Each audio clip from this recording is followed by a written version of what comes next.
Hi everyone, welcome to our weekly webinar. My name is Andrea Groenendijk de Vaux and I am the co-founder and VP of Communications at KindLink. Today's webinar is on giving a voice to all women in the international economic environment, an initiative by elite business women in partnership with KindLink.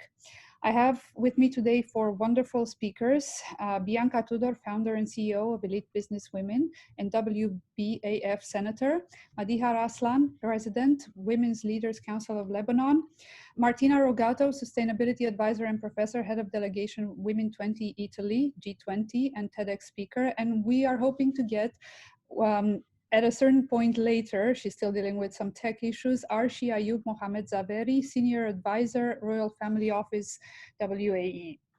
Before I go on to my guests, let me tell you a little bit about KindLink. KindLink is a technology platform supporting companies with all their CSR needs, from volunteering and fundraising to impact and sustainability goals measurement, all in one place. We offer the platform for free to nonprofits for them to manage their activity, fundraise, engage with potential supporters, and increase their general transparency in the space. Last year, we donated £6 million worth of software to the over 1,600 charities in our ecosystem. And during that same period, they fundraised roughly £1 million through our platform. We now have a special area in our opportunities marketplace to connect corporates with charities fighting the COVID-19 crisis, and we are seeing a lot of interest from companies and individuals looking to help. So if you are a company looking to help, go to kindlink.com and get involved. We've also launched a campaign to support the focus on CSR at the core of a company's business strategy, especially since CSR budgets have been cut across industries and initiatives have been put on hold. This campaign will include a series of webinars and articles in our KindLink Global magazine with actionable insights from industry leaders and specialists, helping you bring back impact to the core of your business. Now, before I go to my wonderful guests, here's a quick reminder that we have an option at the bottom of your screen for you to ask questions. Please do so and introduce yourselves. Now, back to my guests.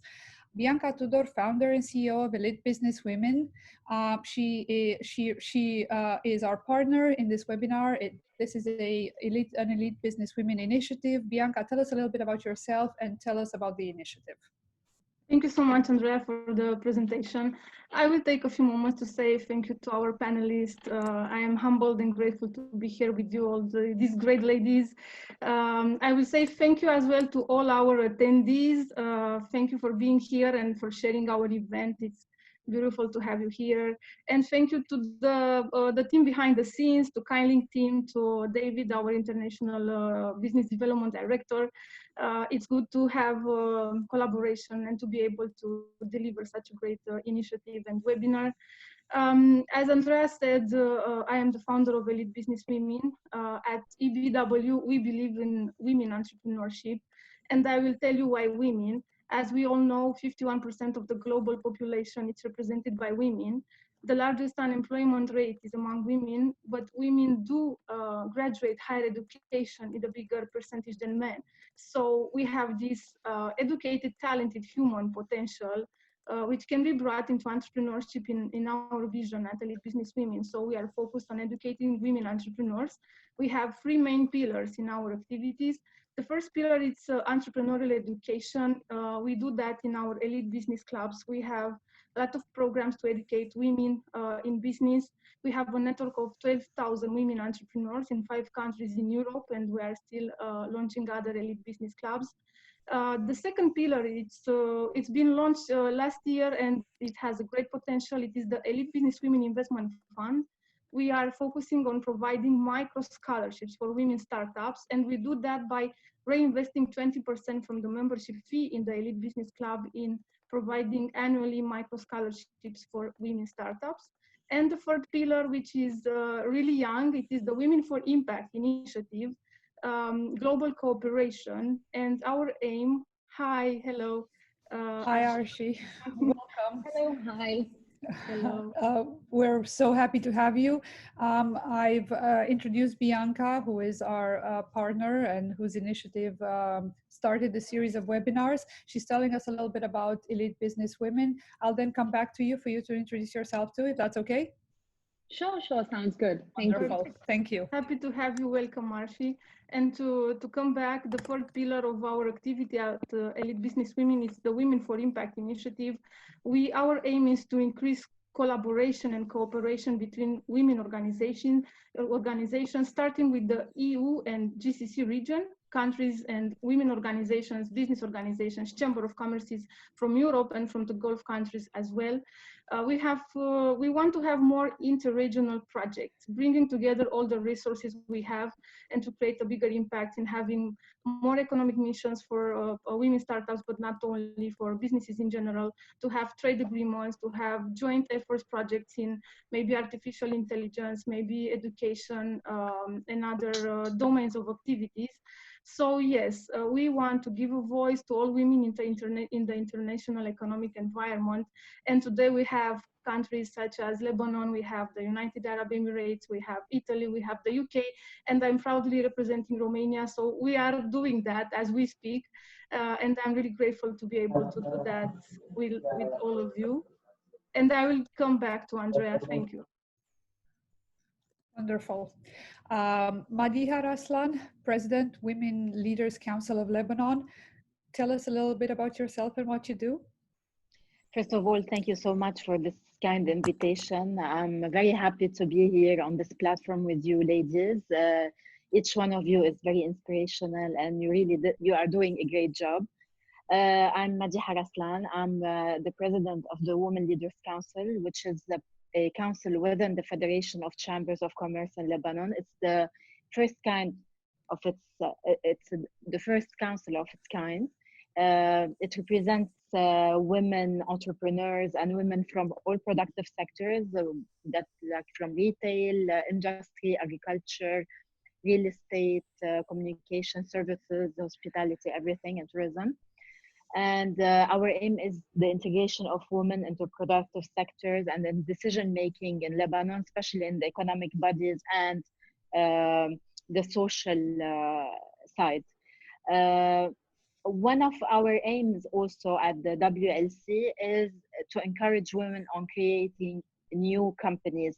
Less than 5% of Lebanese women manage their own companies, and we believe that this will enlarge and will enhance the Lebanese GDP. And of course, the training, coaching, all kind of activities that we do. Our aim also is to build bridges with similar organizations, because we believe that we can create a lot of opportunities with sharing experiences, sharing knowledge, and exporting our know-how, our products, and everything. I would like to add something. On the personal level, I'm also the owner of a company called Trends International Franchising Co., which holds a brand called Darling's Touch. We design and produce fashion accessories, but we also represent many women apparel brands in the Lebanese market. So thank you again for this opportunity, and looking forward to explore what the ladies will say later on. Thank you, Andrea. Wonderful, thank you. Martina Rogato, Sustainability Advisor and Professor, Head of Delegation, Women 20 Italy. Could you kindly tell us a little bit about yourself and what you do? Thank you so much, Andrea, and thanks for this invitation. I'm very happy of being here, and it's a multinational panel, so it's a pleasure. I'm a sustainability professional and professor, and I am an activist since 2009, focusing on human rights. I co-founded and I'm the current president of Young Women Network. That is the first nonprofit organization in Italy focused on empowerment of young women through networking, training activities, and mentoring. And since 2019, I'm the head of delegation of Women 20 Italy. Women 20 is the official stakeholder engagement group of G20 focused on women empowerment and gender equity. What we do is to advocate and is to share recommendation to G20 leaders on gender equity. Wonderful. We are very happy to have you. And Arshi Ayub Mohamed Zaveri, Senior Advisor, Royal Family Office, UAE, sorry. Welcome. We are so delighted to have you. Tell us a little bit about yourself and what you do. Thank you so much for having me here. And I do apologize for the delay. Unfortunately, slight glitch, and which is why I'm pretty apologetic about the fact that I could not make it in time.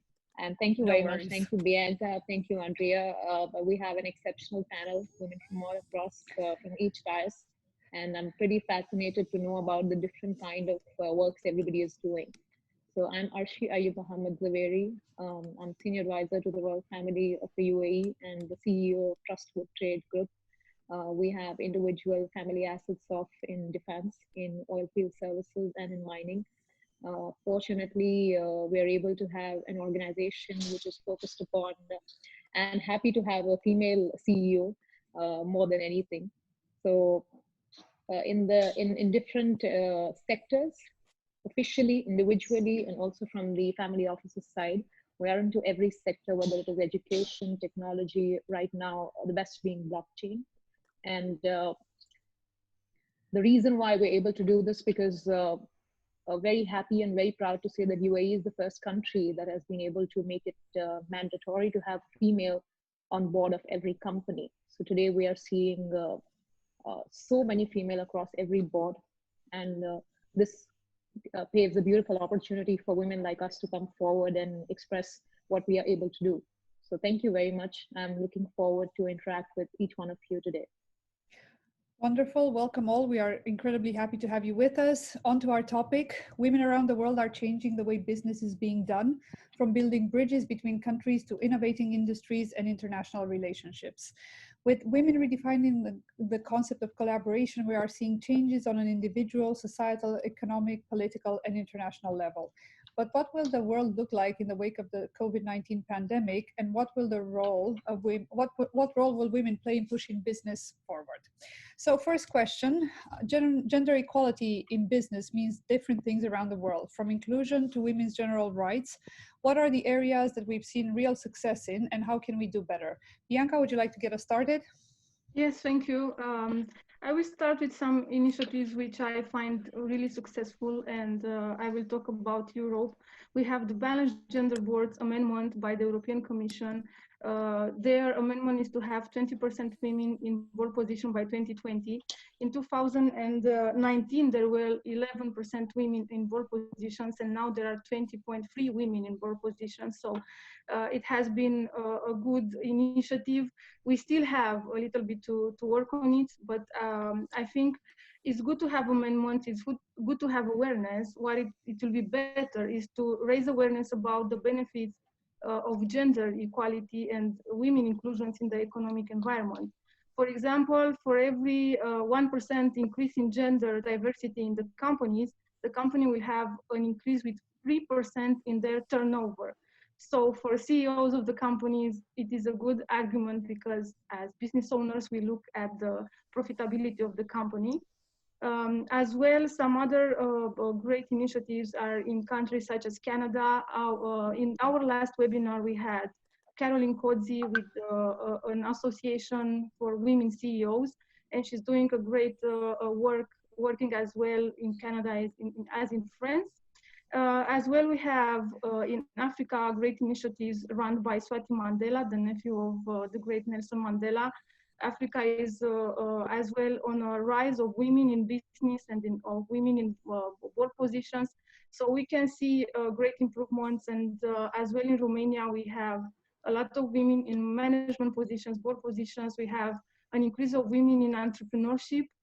We are on a race. We still have to be aware about educating young girls because it starts from the basics. It starts from the ground, educating young girls. And as well, I think we should mention that it's not about polarizing men and women. It's about bringing together the skills and the know-how we have together as a team. So it's not about positive discrimination. We don't want to discriminate men in the economic environment. We just want to bring a leadership who will be more feminine in bringing women and bringing their style of leading the companies and their involvement into the communities and societies as well. Fantastic, thank you. Madiha, what does gender equality in business mean in Lebanon? You're muted.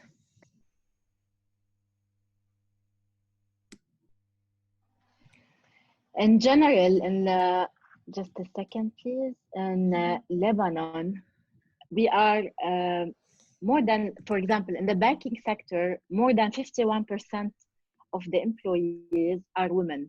In many other sectors too, women are really advanced.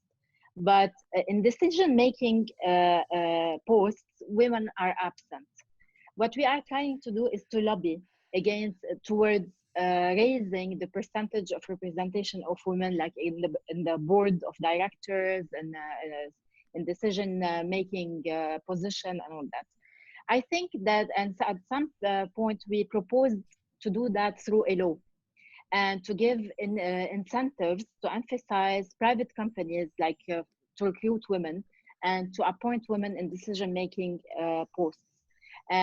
Maybe through lowering taxes on these companies or giving advantages through lowering also the security tuition fees when they recruit women. We had many ideas in this. I also believe, like Bianca said, of course, we have to raise the awareness to to highlight the women role, to talk more and communicate more their success stories, but also to lobby with men and choose liberal men who really stands for women and for them to speak and say out loud how their successful experience when women are leading. Anyhow, just to before closing and before finalizing, I would like to show something. I'm not sure if you can see the logo of the WLC. Yes. It shows three women sit in front of three men sitting on a round table equally. And this is our aim. We believe that women and men complement each other. When women and men work together closely, the outcome will be tremendous. So that's it. Thank you. Fantastic. Thank you. Arshi, how do you work with men to empower more women to go into business? What kind of support have you seen from the men in business? Because obviously we can't do it without their support. How do you foster those relationships? How do you build them? How do you build bridges and get as many men as possible to essentially empower women to become business people or professionals or just have a voice in business? Thank you so much, Andrea. Well, let me tell you something, and all of our listeners over here, that female entrepreneurship is often a difficult road. And the truth is certain something that is like poetry, and not everybody likes poetry, right? So we have to understand that it will have its own struggles. I come from a sector in my individual capacity, and to be able to supply assets for oil field services where you seldom find any women. Sometimes nothing at all. But that shouldn't cow you down or to be able to take you down in any aspect, because it is perfectly fine. You have to continue doing what you do. Fortunately, in my organization, Trustful Trade Group, I have an accountability partner as a father. So we have an exceptional partnership when it comes to balancing the sides of business. There are certain segments that I don't look into entirely, and there are certain things only he looks into. So we have created that perfect balance to be able to just certainly look at it from the hem of everything and not being able to micromanage each and everything. So I think empowerment also, Andrea, is something, it's a very large word as a concept per se. And today everybody speaks of empowerment like it is very easy. I think it takes a lot to be able to empower somebody. It is just not by providing an equal opportunity. It has a lot to do, and it is a huge responsibility that someone undertakes when you intend to empower somebody, whether it is a community, whether it is a person, or whether it is a cause. So empowerment is a lot to do with providing them freedom to be able to express within the social and cultural norms of your society, of your country, or of the policy that you individually undertake. So when it comes to entrepreneurship and empowerment of women, the best example is of the United Arab Emirates. Our leadership, the government, our rulers, His Highness Sheikh Mohammed bin Rashid, the tomb His Highness Sheikh Mohammed bin Zayed Al Nahyan, they have created an exceptional model wherein we have some huge offices that are held by female ministers, female cabinet ministers, and the statistics speak for themselves. We have 46.6% women in the workforce compared to 2.2 in 1975. So that speaks by itself in terms of how many women are coming forward and looking at leadership positions. Fantastic. Wonderful. Thank you. Martina, you are the head of the delegation for Women 20 in Italy. You will have a very high level view of what it is for women to be involved in business, and you deal with leaders from around the world. What's your perspective? How do you think we're doing? Thanks for the challenging questions. Well, let me share, for example, first of all, my experience in Italy, if you agree. We are not in a gender equity situation. We are among the worst countries in Europe, worse than us, just maybe Greece and Malta, according to the World Economic Forum, in terms of gender equity in business, but also in politics and in the labor force. We recently, in the last few years, we introduced a law called the Law Golfo Mosca, that obliged all the listed company to have at least 40% of women in their board of directors. And we create a law to help gender equity advance. And after some years, we are facing lots of positive effects of introducing this mandatory law on quota, in the sense that some organization like Valore D, that is the official organization of a business, of Italian business company, analyzed the effect of the introduction of Legge Golfo Mosca, discovering that where there are more women in decision making, companies are performing year by year better. So the effect of this law was very positive, but it was a pity to be obliged to introduce a law, a mandatory law, to have more women in decision-making position in companies. And also during COVID time, Italy was very affected by pandemic.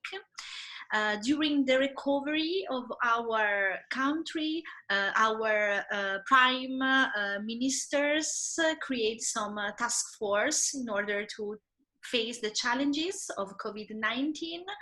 And the official task force of our government was made by something like 17 person, and the majority were men, not women. Even if the most affected one from COVID-19 in Italy are women, because women do lots of businesses, like the sanitary ones, in the health sectors, and the most affected services from COVID-19. And we spend something with the other association, we spend something like 1 month in lobbying and advocacy to have more women in decision-making process. And after 1 month of online protests and communications, we obtained more women also in the official task force created for facing the challenges of COVID-19. So from an Italian perspective, we are facing gender gap. We introduced some law, but there are too many challenges for empowering women in business. From a G20 point of view, decision making and women in entrepreneurship is one of our key topics that we will also discuss in G20. Saudi Arabia is one of the 4 main topics that will be the key point of our recommendation to the King of Saudi Arabia this year. Wonderful. Well, we're talking about empowerment, and as Archie mentioned, that's a big word. Shall I ask each of you to define what that means, perhaps in one sentence or one word? Or would you like to give a description of what an empowered woman looks like or has in her life, if that's easier for you? Bianca, would you like to start? I see you smiling, so I think you like the Yeah, topic. I love the topic. I love my work. So for me, it's a blessing every time I am able to do that. But it's really hard to have one sentence about empowerment. I will say that for me, empowerment means creating ecosystems. This will educate people, will give them the skills, the know-how to create a life they love. So ecosystems, it's equal for me with empowerment. Wonderful. Madiha? I think it's about time to stop using this term, stop using women empowerment. I believe that to, women are here, women are present, they are capable, they are leaders, they are decision makers, they do this every day. Let me say that today it should be a call for action. I would rather replace it by women in action and just take the lead. That's it. Wonderful. Martina? For me, should be defined like having the chance of becoming the better version of yourself, despite your career and personal goal. Wonderful. I love that. Archie? Unfortunately, empowerment for me is not like in logistical terms 1, 2, 3, 4, 5. I think empowerment is what the other beautiful women over here articulated, that to create ecosystems, to be able to replace it with something better, to be able to do something individually. Empowerment as a concept per se, this is what it is. We are in different stages of evolution of our own individual lives, and it is different for each one of us. So for me, I think the fact that we are able to invest more into ourselves is individually empowerment, because this is what you can do. You can change one person, one mindset, one woman. This is what we can creating a change in the country and in the world is hypothetical. It doesn't happen, but you can change one mind. That's what you can do, and that is very empowering. Wonderful. And I'll stay with you, Archie. I'd like to talk about collaboration around the world between EU and between European and the Gulf Cooperation Council, between individual women and other women around the world, because so many times they meet and build businesses together. They open doors, they forge relationships. How can women lead the way towards better relationships, more cooperation, more business? And how can we open the doors for other women across the globe to get the chance to make a real impact? Fortunately, we're living in a time where technology plays a very pivotal role in terms of connecting one to the other. Fortunately, when we started off, we never had any mentorship. So today, when somebody asks me to mentor young, beautiful students, I'm very, very honored and happy to be able to do that, because we never had any early mentorship. Nobody was, we made our own mistakes. So, in terms of creating more trading opportunities, the fact that we are able to speak, converse, and come down and find common grounds to be able to promote it. And one very important aspect for promoting women entrepreneurship is that never fear each other's strengths. Always use them to your greatest leverage. The fact that we are fearful of each other's strengths often takes it down. When we look at men, they challenge each other and they take every one of them up, but unfortunately, with women, we fear each other's strengths, and that's what we need to start doing. So, as partners, as colleagues, as friends, or any relationship that you hold together, it is important to stop being fearful, to be able to communicate everything with cadence and clarity, and to find a common ground for partnership and business. Because what may work for the other person in the European Union may not work for the GCC, and what may work, and vice versa, it may not work here. So to be able to find that business, cultural, social ground for work is extremely important. And that's what, as women, as somebody in the trading business, somebody in manufacturing, or any sort of technology transfer, is important. Find common grounds, and very important, work with like-minded individuals. we can never work with opposites. It is important to work with like-minded individuals. That's what I personally propagate. Wonderful. You said something quite interesting, common ground. I will go to Madiha now and say, how do you feel about finding common ground with others? How do you do that? How do you identify the things that bring us together? And how do we get more women into business to build relationships? Actually, this webinar today is a gateway to do all this. Building bridges is one of WLC's aims because it helps us build a new channels for export, exploring new ways of doing business, sharing experiences and knowledge. And women are very good in networking and they create friendship very easily. And I think now, unfortunately, fortunately and unfortunately, we are at COVID. I think conferences are a very good place to network, to showcase businesses, and also, yani, let's say, conferences and exhibitions at the same time. We have, in Lebanon and as WLC, we partnered with the international organization back in October 5th. We did a very big festival about women and youth being the leaders of today. It was a collab. And we did panels, we did trainings, we did networking sessions, and there was an exhibition to showcase all women-led businesses. So this is the way how we can start to know each other more, to talk about what we do, creating platforms for women to represent themselves and their business, and to share the knowledge between each other. One thing I would like to say, that this opportunity and this reach out is a start of a new collaboration between Elite Businesswomen and Women Leaders Council, and we will announce it very soon with Bianca, hopefully, and you, of course.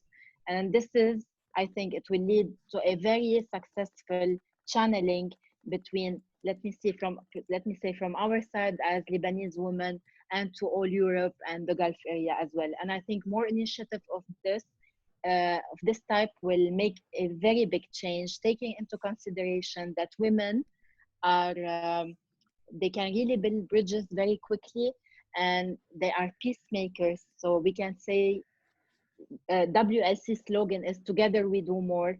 Let me say that with you, together we can do business and peace. Thank you. Wonderful. We talked about women organizations. Congratulations on the partnership. Is there cooperation between women's organizations inside international relations? How do they make an impact and move the needle for their countries and their ecosystems? Bianca, would you like to answer that, please?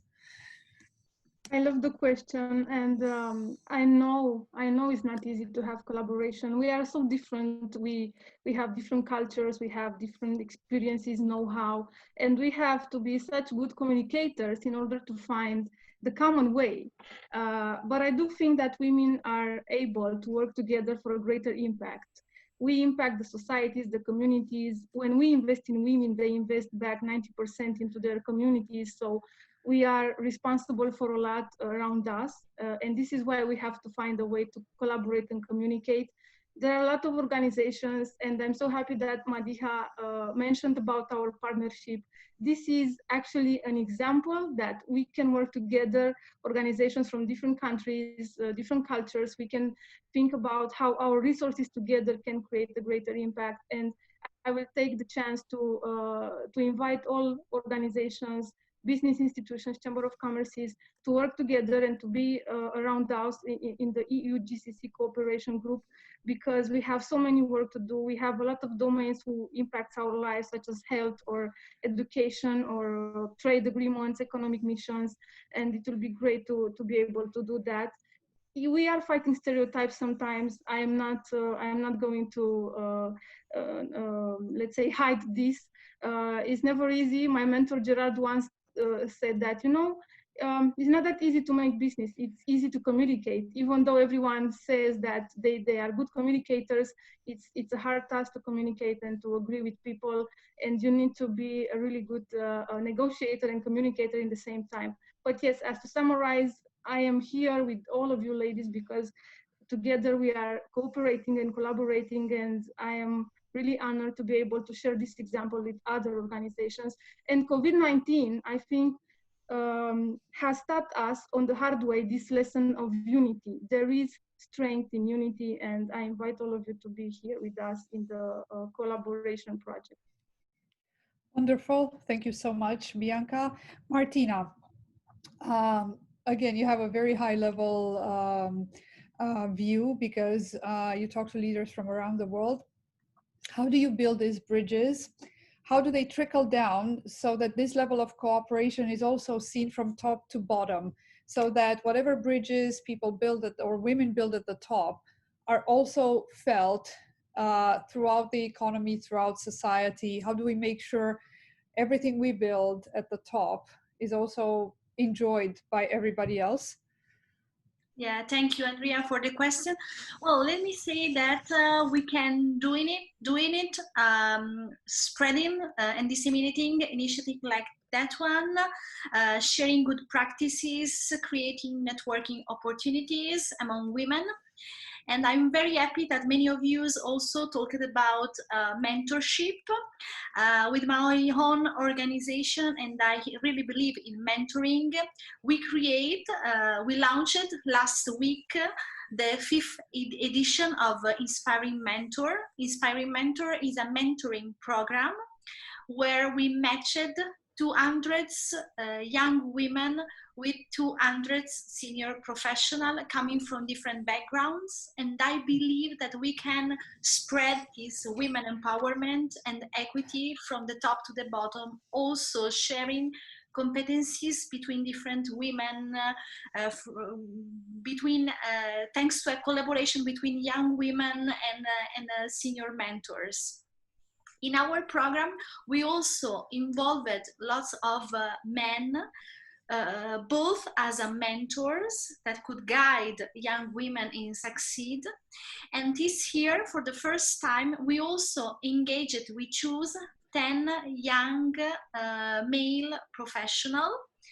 And these young men will have a women leader, a women senior woman as a mentor. The idea is that we are trying to accelerate gender equity, giving the chance to young men to have a female role model, to discover a new kind of leadership, a female leadership. And maybe the day when a young man will dream to become as a woman, as a successful woman, maybe we are starting to really fight against gender equity. So I believe in spreading good initiatives, in creating these networking opportunities, but I believe in the power of mentoring, engaging also, not only, but also men. Wonderful, thank you. Arshi, you are a senior advisor for the Royal Family Office. When women advise businesses, what is the approach when supporting others build successful companies and initiatives? What is unique to women in this context? Thank you, Andrea. And before I take that question, I specifically want to applaud the work that Madiha and Martina both are doing in their individual capacity. Some really good information that I have noted down, something of my interest, and I would definitely touch base with them after the webinar. When it comes to advising businesses, and when it comes to generally stating or presenting a point forward, the fact that it comes from a woman, that is number one. The fact that it comes from logic is more important. You need to have a very, very logified discussion when you want to discuss any sort of business initiative or any sort of initiative that impacts a society or a community or any sort of work in specific.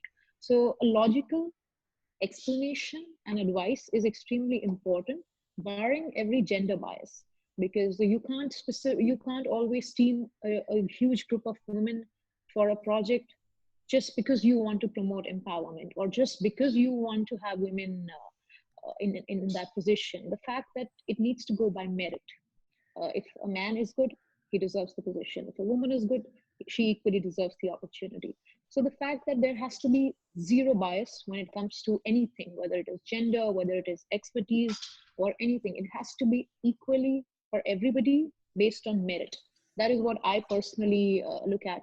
And when it comes to any sort of advice, often it comes from a lot of experience in that specific field. Like I have had opportunities where I'm sitting in scrap fields cutting ships, and that is often not the best sight to see. But you learn being on the field. You learn by walking through those scrap yards, and you learn by each and every technique. So it comes a lot by sitting on ground, and that's how you can advise fit. So whether it is but again, like I also want to say something which a lot of men at our forum will personally like, is that I equally uh, accept advices coming from men in the similar backgrounds, because we all come from different set of minds, and the fact that we are able to equally accept each other's minds and take it in our stride, leverage each other's expertise and put it together so that it is a win-win for everybody. I have my singular strengths. My family businesses, my father's businesses have their singular strengths. So the fact that we are not pitted against each other, anybody, our colleagues or anyone, is extremely important while you're able to advise somebody for a certain something. So women-led businesses, I think the fact that we are inherently so compassionate, we often take into charge, but do not confuse compassion with being as a weakness. The fact that you are able to take care of people is a huge advantage, is a huge advantage for anybody, whether it is in political diaspora, business, individual. The fact that you care is never a weakness. It's always a strength that you need to be very proud of. And that is something I'm personally proud of. Maybe some can view it as a weakness, but the fact that we care is something very important. So advising often comes from the fact that there's a lot of work that goes behind that, and we are able to take charge. That's wonderful and very moving words. Thank you, Arshi. I think we can all identify some of the things you said in our approach in business. Madiha, what is unique to a woman's touch in business? Similar question to what I asked Arshi. If you can identify a few things that you think women bring to the table that just sort of tip the scales in one direction or the other, that would be great. Okay. I'm gonna talk first about a woman being a part of a company, not being her, being not being an owner first. I think that, of course, I agree with Arshi about the merit, but I'm gonna highlight now on the woman added value when she is in a place of, how she adds value to a company. Women are usually, it's well known that women are loyal. They are less corrupted, and this has been proved and shown through international studies. It's not my personal opinion. She's a team player, and and the ego is less than the man when it comes to ego. And I'm talking here about professional women. I'm not talking about any kind of woman. Okay, she's compassionate, and I agree, it's not a weakness at all. And she has a social intelligence skills which help her more in building the team. And she show empathy with all the members. She has new approaches in solving problems because she communicates more. She's friendly. She builds bridges between the members of the team, and she's being able to work ultimately together with the team to reach the big goal. She leads by example, and she does it and she reaches her goals in a very amiable way. And I think this is the strength of a woman being a part of an organization. As a leader, as a business owner, I think all, adding all these skills and all these values, uh, women tend to build a long-term relationship with their employees and team members. And I believe, and I've seen this, that most of women owners and women business women, they worked for a very long time with their teams. and they are more humble in leading when they really do it successfully, and they build capacities, they build their uh, team capacity, and um, they give of themselves because they are really loyal to their organization and to their people. So I think this is the added value of women in businesses. That's wonderful. Bianca, you work with over 10,000 women in Romania and around the world. Would you like to add to what our wonderful speakers have said so far? Anything that you've seen from your perspective? Because running such a huge operation with so many members gives you a unique perspective. While I don't assume you're in contact with each and every one of them, you do have a lot of people that you talk to, a lot of women, you support them in their businesses, you help them build. Therefore, you see their strength, you see their weaknesses, you help them hone their skills.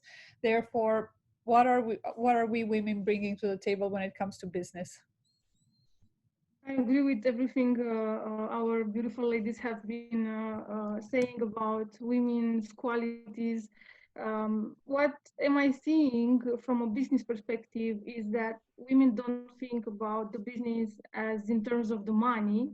They have a lot of emotional involvement when they build a business. They think about providing to their families. They think about how they can contribute to their communities or to their societies.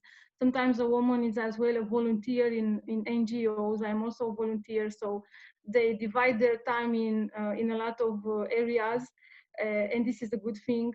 And I love that about women. They are able to run the business, take care of their families, as well being volunteers and being involved in communities and projects. So I love that. I also see that women are more keen to be mentored. Sometimes men, they don't like to be told how to run their businesses, but women are really keen to be mentored. And we have mentorships programs. We have a lot of speakers sharing their know-hows in our businesses. So this is a good thing about women. And also the fact that they can work in teams. And I think it's a huge potential in collaboration and in having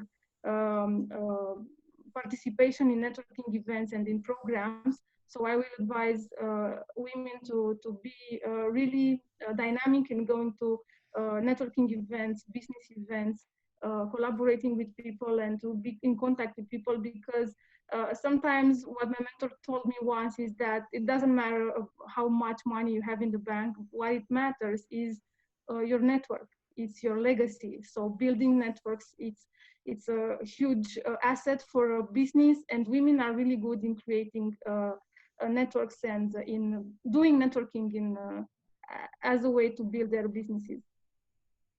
Wonderful. Before I go to Martina, a quick reminder to everyone that we have a Q&A section. So if you have any questions for our panelists, please send them across. We will address them during the webinar. Martina, women in international relations. That's a slightly different topic than business. It might be a bit more sensitive, isn't it? It takes a lot of diplomacy to build these bridges, to ensure that countries understand each other. We're all very different. We have different customs. We might have a common goal to build in a positive way, but before we get there, we have to sort of apply that touch to make sure that we all speak the same language. So what's your perspective on that? Well, talking about what you have shared before, first of all, I don't believe there are female characteristics and male characteristics. I think we have people, we have different persons with their own peculiarities, and we should also, let's say, maybe we are a little bit, as person, I'm a little bit stereotypized. I don't know how to say in English. I think maybe there are some characteristics of human nature, like empathy, generosities, that are considered like women characteristics or women strengthen, and we should go beyond stereotypes and talking about people, peculiarities of peoples, and maybe help men in deliver also the feminine characteristics they have inside. I also believe that probably the majority of women work with lots of passion and an emotional commitment on what they do for a living. And when they work, they had a lot of passion and emotionally, let's say, commitment on work. And this is why probably we sometimes we lose our minds in working. I mean, being emotionally, when we have to engage people, pushing the team building is perfect and is fantastic. When we negotiate something, we should be less emotional and considering that we have a goal, a specific goal is a negotiation. We should be a little bit emotionally distant. So I believe in differences and in peculiarity of people, but I also believe maybe women have some specific characteristic of empathy and emotionality in working. That is good for empowering people, motivating people, but sometimes his negotiation is not. From my international relations perspective, it's very challenging to work with people coming from different cultures and background. And what is women empowerment for me is not women empowerment for another colleague. So is every time a negotiation. It is important to be very, let's say, be focused on a specific goal you want to achieve, because you can achieve whatever you want, everything you want. So just be focused on a few goals and negotiating, trying to find a compromises. I'm learning how to negotiate. It's something that is not naturally of my personality, but I've learned how to be diplomatic and negotiate it. Maybe a good thing, I don't know if it's female or not, is that when we negotiate, usually if we have the opportunity of feeling the other one feelings, maybe it's more easier to achieve our goals, to try to understand the other point of view and maybe find common solution, common common perspectives. Well, it's a challenging question, but I think it's something very focused on personality, not on gender. Wonderful. The female leaders, whether they Andrea, are... and Yes? can I just add something, please? Is Of that course, okay? please. I would like to add something on what Martina said. Of course, negotiating, working towards reaching the goal should not be emotional or taken emotionally as a reaction. But empathy, in this case, is an added value to reach the goal. So it's how we use the skills we have. It's not living the way it's not living the emotional thing. It's just using or adapting our empathy or our emotional intelligence to reach our goals. This is totally, and it's for me, it's each one is separate than another. That's what I would like. I wanted to add this. Yeah, I agree. To be honest, I think empathy is fundamental to achieving a negotiation. Maybe I didn't express very well in English. This is not my mother tongue, but I'd like to share that when we are in empathy with the other person is an advantage to achieve our goal. For me, being emotional means to, when I have a conflict with anyone at work, is to take it personally and in a private manner. This is not positive energy, but being in empathy with anyone else is perfect. I completely agree with you. Is something is of course advantages. Of course, no, not at all. We have to be very objective, but we have to use the skills to reach our goals. That's it. As well, I would like to add that because of empathy and because women are more empathic in negotiating, they are better salespersons. Studies have shown that women sell better and they have greater results because of the empathy. So it's a good thing at the end. Wonderful, wonderful. I'll go back to Madiha now. I want to talk about female leaders, from how they sharpen their skills and identify trends to how they stay inspired, build a great team, and essentially become the leaders that they are at the best of their career. We're not born leaders. We're not born successful. We have to do a lot of work. Could you talk us through some of a bit of through your journey, how you chose the path you wanted to go on, how you chose your team, how perhaps you negotiated some of the things that were important to you, how you identified your strengths and your weaknesses, and how you worked with them in order to become the leader you are today? Okay, first of all, I think we have to keep on educating ourselves nonstop. Keep on learning every day, every day, every day. Do a continuous training every time we find an opportunity to do that. And to find good mentors, inspirational enough to surround ourselves with them, and to hear, to listen to their stories, and to learn from them. And actually, I did the three. I love my work, I love my business, I love what I do, and I kept on believing that one day I will succeed even in the worst times I was passing through. I faced lots of failure. I had lots of challenges, especially in Lebanon. It's very challenging to work in Lebanon. But what kept me what kept me working is I was very patient. I used to believe in my work.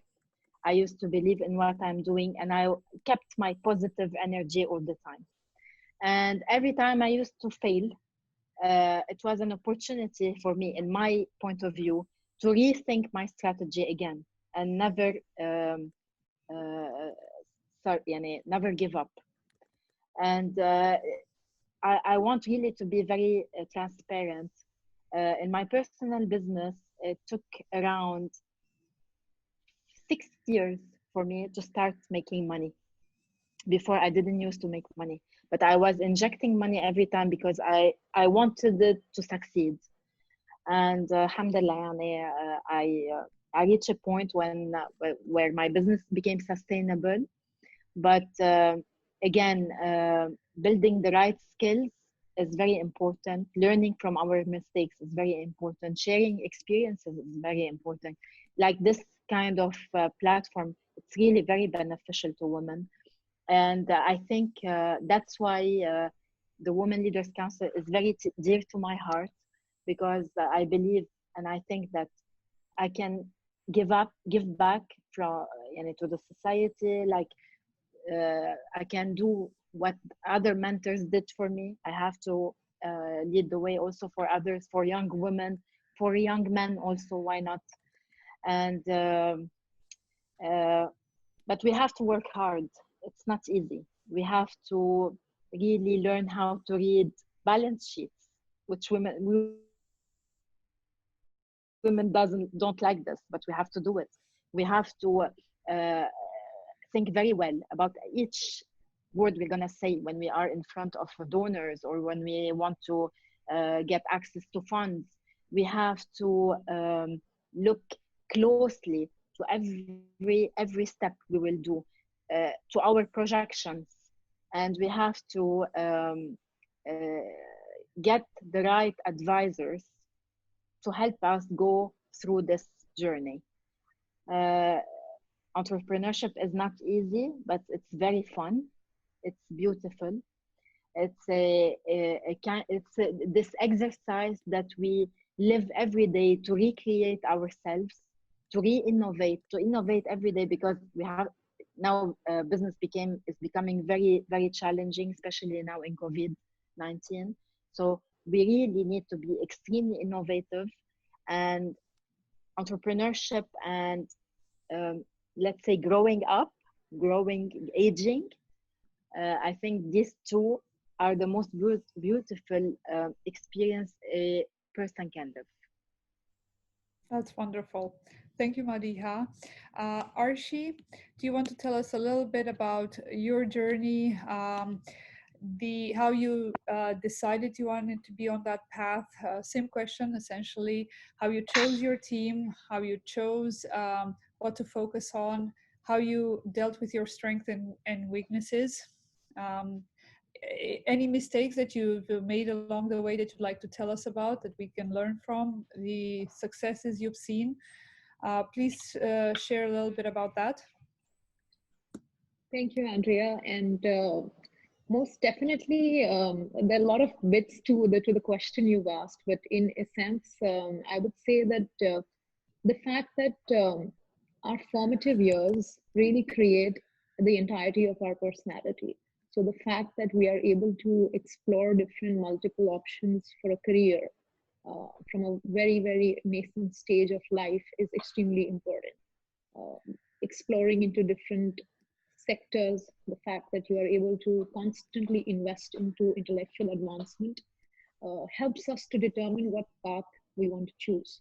And like our exceptional panelists mentioned, mentoring, early mentoring is extremely important because you may know that you like a sector, but the fact that how do you take on and embark on that journey is extremely important, and an experienced person on the similar journey can guide you better.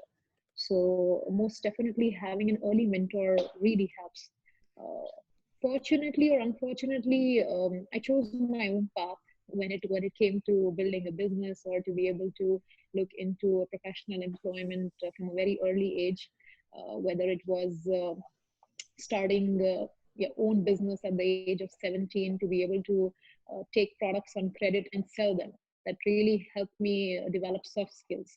A lot of people don't know about it, but I'm saying this on the platform that I started selling items to be able to make living, college pocket money, and alongside parallelly professional employment.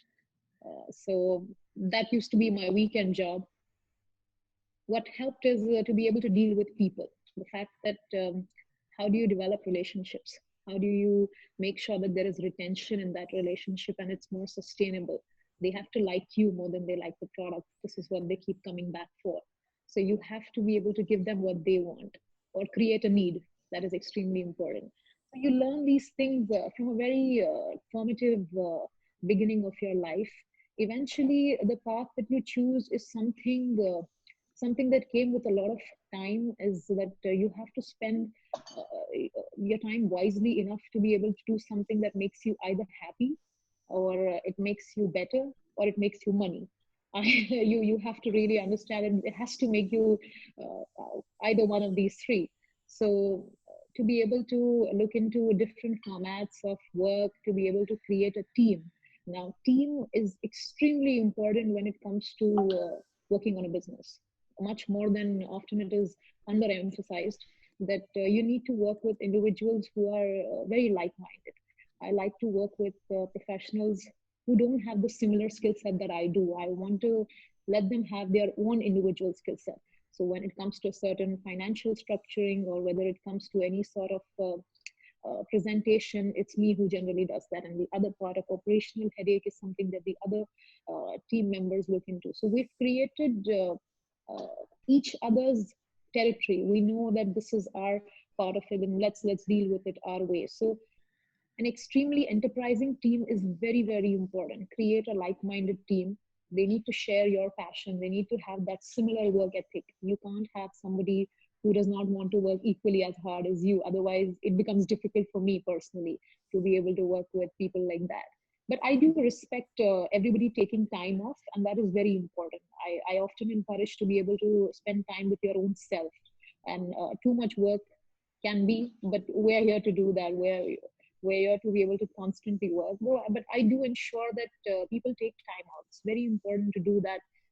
it could be anything in a day, 1 or 2, 3 hours. You just be with yourself, do something that makes you happy, read, do any form of physical activity, anything that makes you happy. So team building, working together with somebody, and creating a certain territory for everybody to innovate and breathe. Because micromanaging cannot benefit. You cannot benefit from micromanaging. The fact that they are able to take charge, have authority, helps them become better and helps you create a situation that is win-win. So most definitely, I think that's what really helped me from an early age of my career, and even up until today. I only like to work with individuals who are equally passionate, who share the same vision that we need to grow something from scratch, whether it is a project or whether it is a certain person. When it comes to mentoring, we can't really have a mid path to mentoring. You need to take charge from the beginning and handhold them. I don't believe in 1, 2 sessions, give them an advice and exit. So you need to handhold them, ensure that they have an equal opportunity and equal footing in the business world. So that's what sums it up.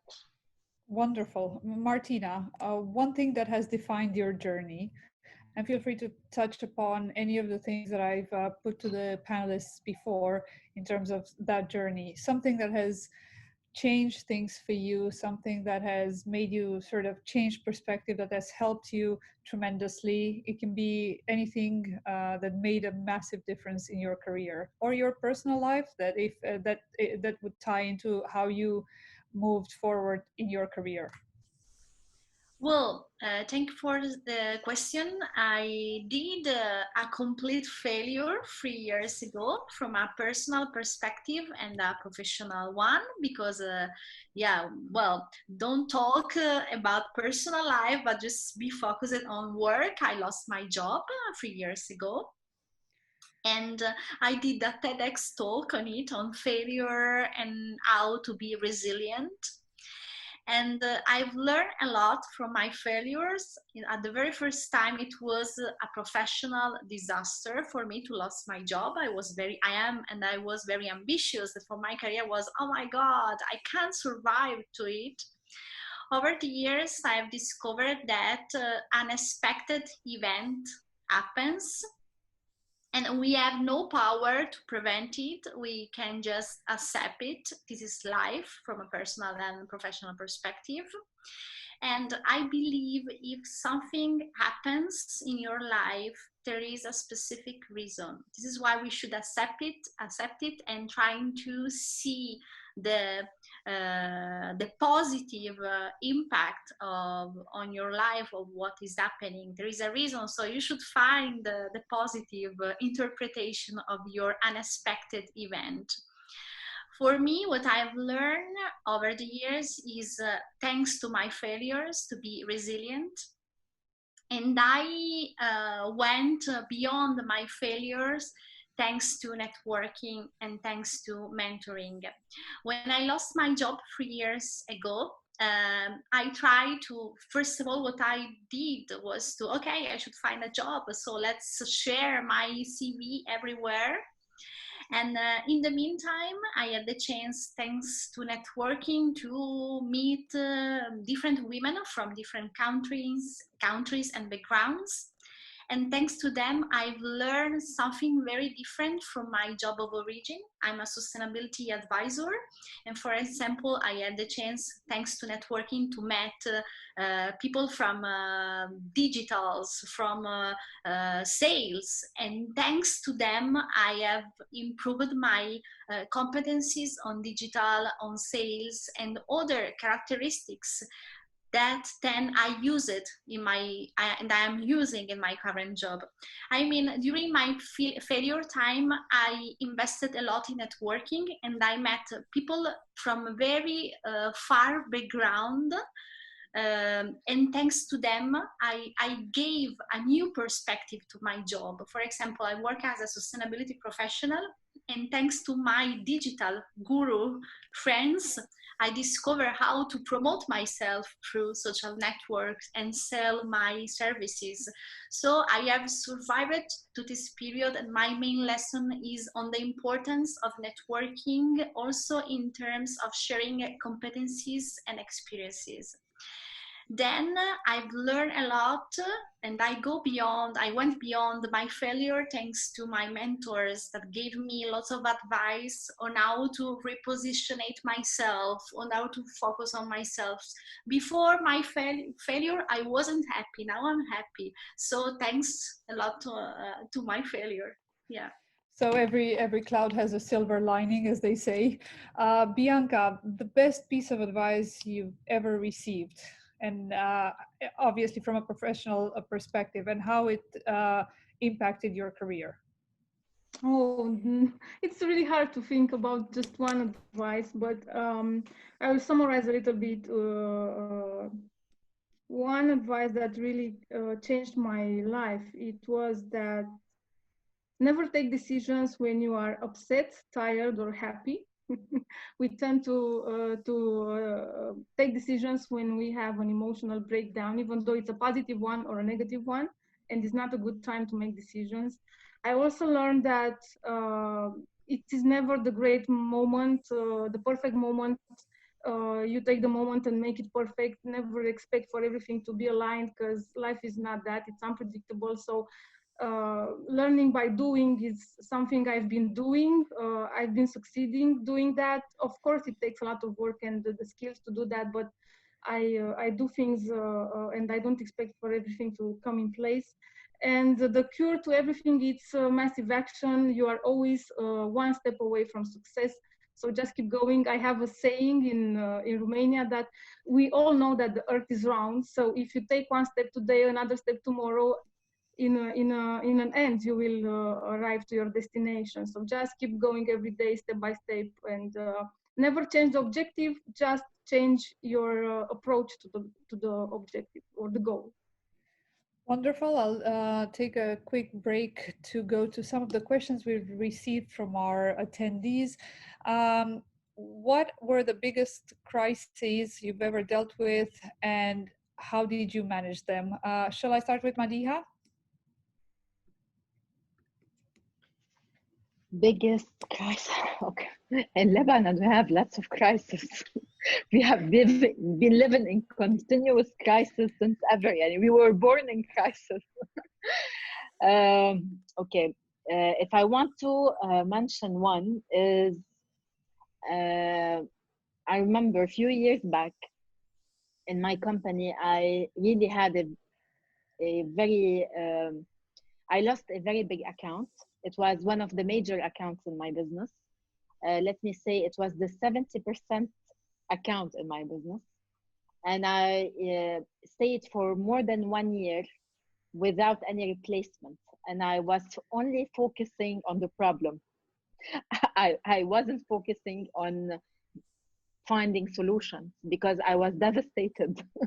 Yani, it was like, for me, from my perspective and from my point of view, and I was younger, much younger, I thought, oh my God, this is the end of my business. And I really stayed for a whole year just focusing on the problem and blaming myself. Now, how did I lose this account? And then I was talking to one of my mentor friends, and I at the beginning I was ashamed to say this, yani. And then I because I couldn't find any solution, so I had to tell him what was happening to me. He said, okay, go find another one. And I said, okay. No, that's easy. Is it that easy? He said, yes, it is that easy. And why are you focusing on this failure? Khalas, yani, you lost the account. Go check another one. Pragmatic. And on the second day, the next day, yes, this is what I did. But really, sometimes yani, because we face lots of challenges. At some points, the entrepreneur or business owner forgets what to do, or maybe loses the compass, or just get drawn in a something very, yani, very shallow. And this happens to a lot of successful business people. And I learned from that day that usually when this happens, just go back to basics. Basics. That's it. Basics will guide you through. And this is what I'm doing since that day. Just going back to basics whenever I face any problem. That's it. Brilliant. Arshi, there's a question for you from Krishnan. Thank you, Johnny, for the previous question. From Krishnan, it was wonderful to know how you've come up the ranks. It is clear you have learned to fish very early in life rather than get fed, as the saying goes. Having learned from a young age teaches us a lot and is key for sustainability. What are the key aspects that you look for in a person when hiring them in your team? Thank you so much for the question. And I think, like I mentioned before, the fact that we don't, more specific to me, if it comes to, I'm fortunate enough that a lot of hiring is left to me, and certain times I just don't want to venture into it. But when it comes to personally seeking somebody that you want to work together with or to work within the organization, like-minded individuals who have basic work ethic is very important. I often reiterate that your character is your brand. So if you are able to create a strong character that is dependent on proper ethics, work ethic, business ethics, it's extremely important. I can't work with people who don't have that character and that content. 70% of your work is actually communication. Only 30% is left up to technical expertise and so on. So we really look out for individuals who are strong in communication, who share similar passions, who share a very strong business ethic, and who are able to really understand and accept that it is nothing that we cannot accomplish if we set our minds to it. It is literally nothing. So the fact that they are continuously trying, because the failure, more than failure, the fact that we fear failure often takes us down more. So it is perfectly okay if you don't strike a deal today. It might happen tomorrow. You have to hang in there and take chances, give people chances, give them room to breathe. So these are some core principles that I look out in individuals when it comes to hiring or having somebody that you can trust. But it comes with time. Even after hiring, to be able to give them and trust them with certain responsibilities that are core to you, it comes with time, because trust isn't built in a day. It takes time to build that basic trust. So that happens with time. But similar like-minded characteristics really help when I'm looking out to hire and to work with somebody alongside. Wonderful. From Sadir, I hope I'm pronouncing it correctly. It's for Arshi, but I'll ask the question in a more general way. They say your presence in many Arab forums makes a strong contribution. What is your key contribution towards Arab women strengthening in general? Actually, I would ask it of each of you. What do you feel is your main achievement in terms of giving women a voice so far in your activity? What is your main contribution for women in your country and around the world? Shall I start with Martina? Yes, thank you. Well, at national level, I think my biggest contribution as a president of a non-profit association is to share female role models that succeed in different industries and business, and also help with mentorship program, the intergenerational dialogue between young women and senior professionals.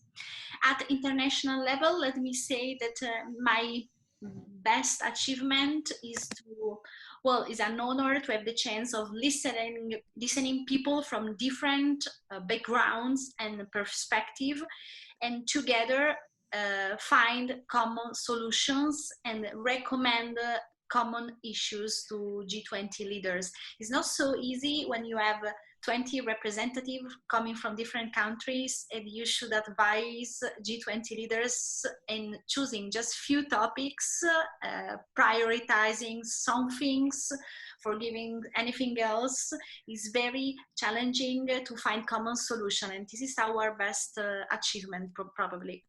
Thank you. Thank you, Bianca. Yes, it's really hard because we are doing so many activities, but I will break it down to some numbers. We have 5 years of activity. We have around 200 events per year. So at every 2 or 3 days, I'm always on the road to have an event. We have been educating more than 10,000 women entrepreneurs in Romania, but also in countries such as the UK, Portugal, Italy, in Rome, as well as other countries in Europe, connecting women, but not only connecting them, but showing good practices and know-how exchange. It's really valuable for women in business. And we have a mastermind structure in which we debate challenges we face in our businesses with the entrepreneurs in the group. And in this matter, we managed to act like a board because SMEs don't have a board. Multinational companies have a board. And for SMEs, it's really hard because it's one entrepreneur, he's passionate, maybe he's the one who is doing the flowers, he loves doing flowers, but he doesn't know about marketing or legal or about financing. So debating and masterminds structures, it's really important for entrepreneurs, especially for women. We don't tend to talk about challenges or failures or things which are hard because we may seem weak and we don't like to do that, but it's really important. Otherwise, we will block our businesses. And as well, something about I'm really proud is that our network and how we do things, and the network has been appointed as a role model for Europe. We are part of the Women in Business project. It's an interregional project, 9 countries across Europe, and our network, Elite Business Women, has been appointed the role model about how we can create a network of women entrepreneurs. And the fact that we are bringing some other expertise and business opportunities, we are part of the World Business Angels Investment Forum. So our network is closer to business opportunities globally. And I will end, even though we have a lot of other things to say, but it's good for now. Wonderful, thank you. Madiha, what would you say is one of the most important things you've done to move the needle for women in your country and perhaps around the world? Founding WLC, the Women Leaders Council, is by itself an opportunity and a platform for all the women who joined. Today, we have more than 120 business ladies in Lebanon who they really networked a lot. They are working now together. Many businesses were created, taking into consideration that the WLC is only 2 years old. We made lots of events, lots of networking activities, training, coaching, also a few sessions regarding the public economical work. And we are also, it's a platform to help them promote their businesses. This is one of the aims of the Changemaker Festival that we did. And we were, before Corona, we were organizing a new conference and exhibition in the Gulf area. I really hope to, we were creating this conference with Saudi Arabia, and we wanted also to see with whom we can partner in the Emirates and the other Gulf area. We believe that bringing all these women together, it's a very, very strong energy that can make positive changes in our societies and our economies, and they can take us to a better world, knowing that women, they are the one who are raising the future generation, and they really have a lot of impact on their houses, their societies, their families and societies.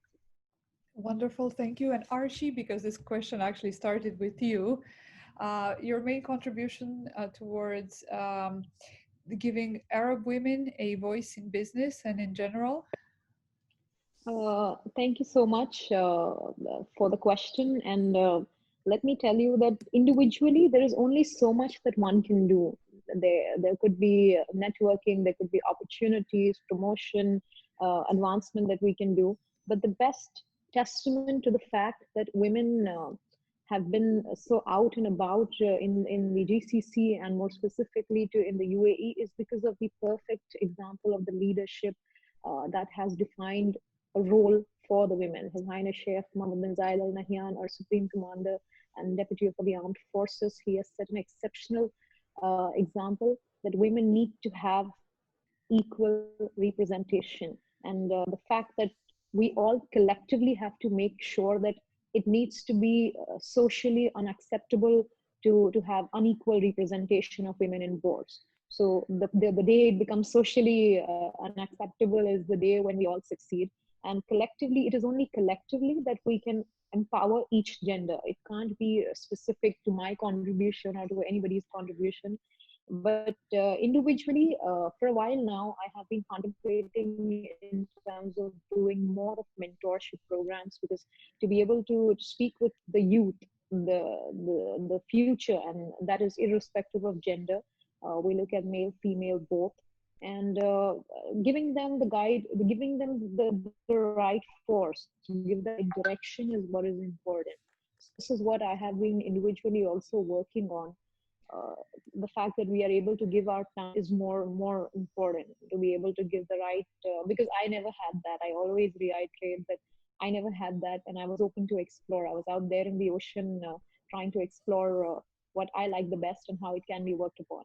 The fact that today we have I think we're living in a very fortunate place today in the world. The fact that especially in the UAE, I can say for myself that uh, we are really blessed and fortunate that the leadership grants us this kind of power. We don't see the women having this kind of power in any part of the world, the kind of place and power and privilege that women have in this specific country. And not just Arab women, to be able to specify that, not just Arab women, it is women from across all nationalities. We have more than 190 nationalities that reside in the UAE, and everybody is important. Nobody is given less power. Everybody is equally important. When it comes to women, she like Madiha mentioned, she is the womb of the future. To be able to educate and do something for a woman is doing something for a community. She makes sure everybody else is educated in the community as well, and that's how you grow. So it is extremely important that to be able to do this, we have to develop a platform of peace, tolerance for everybody to come together and collectively thrive. And that's what recently, in terms of crisis, you must have seen during the pandemic, Her Highness Sheikha Hind Al Maktoum, she said she's the chairperson of the UAE Food Bank. She ensured that we have a program called 10 million meals, and that was overwhelmingly of about 14 million meals that were contributed, because nobody sleeps hungry in the UAE.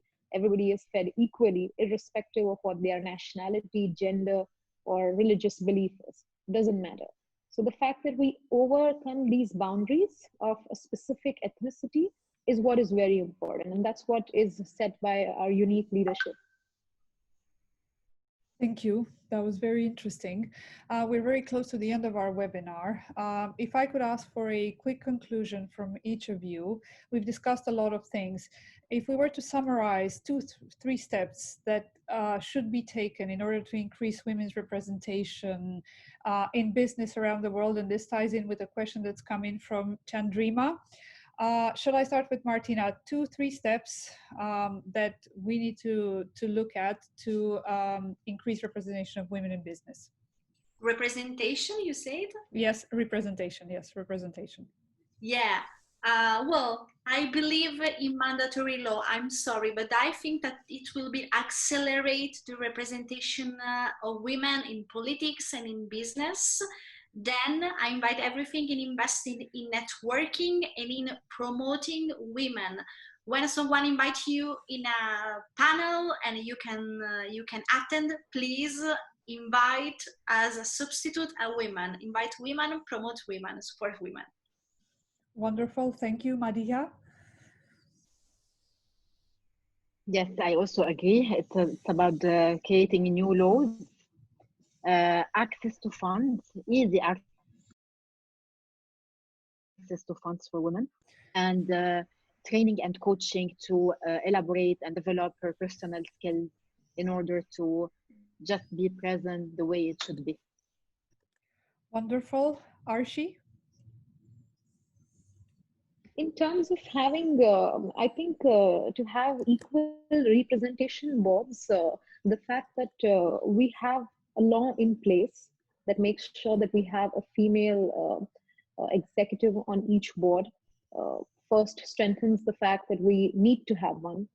Second is to be able to give them the correct skill set to be able to maintain it and not make it sound unreasonable, because everybody has a certain skill. It only is up until it is honed into something that could be used and implemented across. So most definitely finding reasonable grounds of having female executive positions is very important, not just because we need to have a female. It has to be, like I keep reiterating, it has to be always on merit. And to determine merit, you need to give equal opportunity, cerebral equality, more than trying to equate gender, because men and women can never be equal in terms of just gender per se. But what we demand is cerebral equality. We need to have equality of opportunity to be able to find common grounds, to be able to build our skills and have equal representation on boards, or much more than equal, actually. It really depends on what your skills are, whether male, female, irrespective. Thank you. Bianca? I was thinking a little bit because having a network with so many women, I've seen that sometimes it's not a challenge of the know-how or a challenge of building a business. It's a challenge about in the social area. So I will say that we will need two types of instruments. I will say that in the social area, we will need to have the support with more kindergartens and more nurseries for women, because we are taking care about our children, our families, grandparents, parents. So in Romania and as well in Europe, we don't have so many type of support in this area. As well, it's another topic, harmonization between personal and professional life.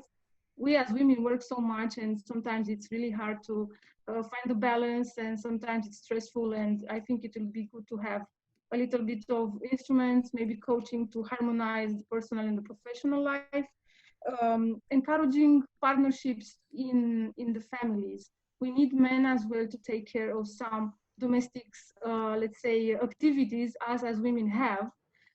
Some men also, maybe they can have paternal leave. We need men as well to be involved in the family, let's say, objective we have as person on the planet.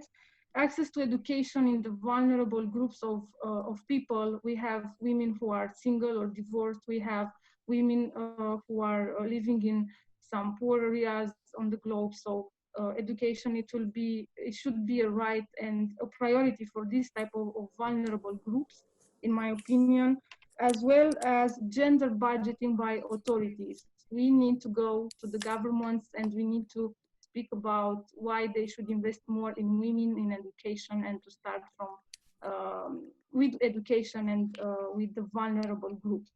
And just some ideas I've been summarizing and thinking about. Thank you, Bianca. Thank you, everyone, for joining us, all the attendees. We've had with us Maria Raslan, President, Women Leaders Council of Lebanon, Arshi Ayub Mohamed Zaveri, Senior Advisor, Royal Family Office, Martina Rogato, Sustainability Advisor and Professor, Head of Delegation Women 20 in Italy, and Bianca Tudor, Founder and CEO, Elite Business Women. Thank you all for joining us. It's been an honor to speak to all of you. It's been fantastic to hear your insights. I look forward to connecting again in the future. This webinar. Sorry, can I say something, please? Sorry, I know you are closing the session. I just have a small message to say. Okay, is that okay? Please, of course. I read a caption lately saying that this kind of market, like in the COVID-19, makes warriors out of entrepreneurs. Okay, what I would like to say is that this has been the title of all Lebanese entrepreneurs since ever. and taking into consideration the economical situation we have been facing in the last decade, and especially after the Lebanese revolution. I'm not sure how much you are aware of what's happening in Lebanon, but despite the COVID-19, we have been in a big crisis since October 2019. Okay, and this is due, we have really major economic challenges due to corruption and all this. So I just want to say something. I would like really to salute from all my heart the Lebanese women entrepreneurs who earned, they really earned the title of courageous warriors, especially in this time. Thank you for letting me say that. Wonderful. And for giving me the opportunity. It was wonderful. And our congratulations to all the women there too, and around the globe. And to all the women that have inspired us, and all the women that have helped us build our careers, and the men that have supported us. Thank you. This webinar was an Elite Business Women initiative in partnership with KindLink. We will have the webinar and accompanying articles available in the Elite Business Women and KindLink ecosystems. Until next time, everyone stay safe. Thank you for your participation, everyone. Thanks a lot. Thank you. Bye. Thank you, Bianca. Thank you, everybody.